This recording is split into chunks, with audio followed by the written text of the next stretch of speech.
Bénéficiaire du financement du PADAC, ce jeune pépiniériste se voit honoré par la visite de son ministre de tutelle. Le jeune entrepreneur Franck Avikpo témoigne d'entrée de l'impulsion insufflée à son entreprise grâce au leadership de son hôte et à l'appui du PADAC. Tout ce que nous faisons, c'est vrai, c'est orienté vers l'agriculture.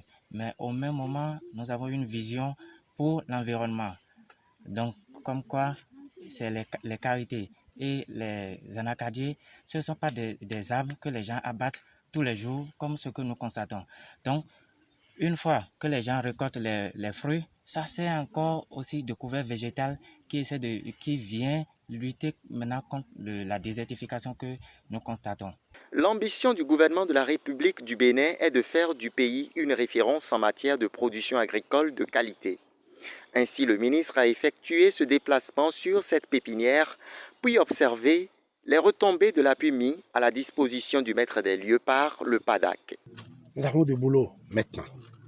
Maintenant que nous avons pris l'engagement de faire 500 000 hectares de cajou, il nous faut travailler pour dégager les espaces qui doivent abriter ces plantations. Et chaque commune qui fera l'effort de nous dégager le plus d'espace va en bénéficier. Parce que le facteur limitant pour booster la production, c'est l'engagement, les difficultés à pouvoir installer les plantations. L'État dit, je mets la main à la poche, j'installe pour vous et je mets en concession. Et lorsqu'il y a concession, c'est qu'il y a une redevance payée. Et la redevance payée, au moins, il y a une tâche de développement local qui doit être prélevée là-dessus. Rien que ça aide déjà les communautés à avoir des ressources pour leur développement. Depuis qu'il bénéficie de l'accompagnement du PADAC, Franck Avikpo produit chaque année avec son équipe des milliers de jeunes plants, toutes espèces confondues.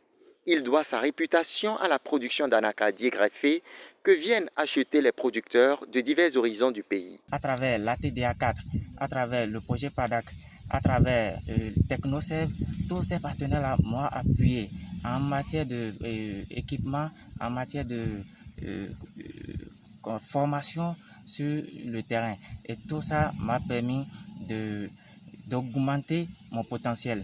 Et aujourd'hui, je ne vis qu'uniquement de la pépinière. Après Savet, Gaston Dossoui, accompagné des cadres du PADAC et du préfet des collines, a visité le site de réhabilitation de la retenue d'eau du village d'Odo Ochéré dans la commune de Dassazouma.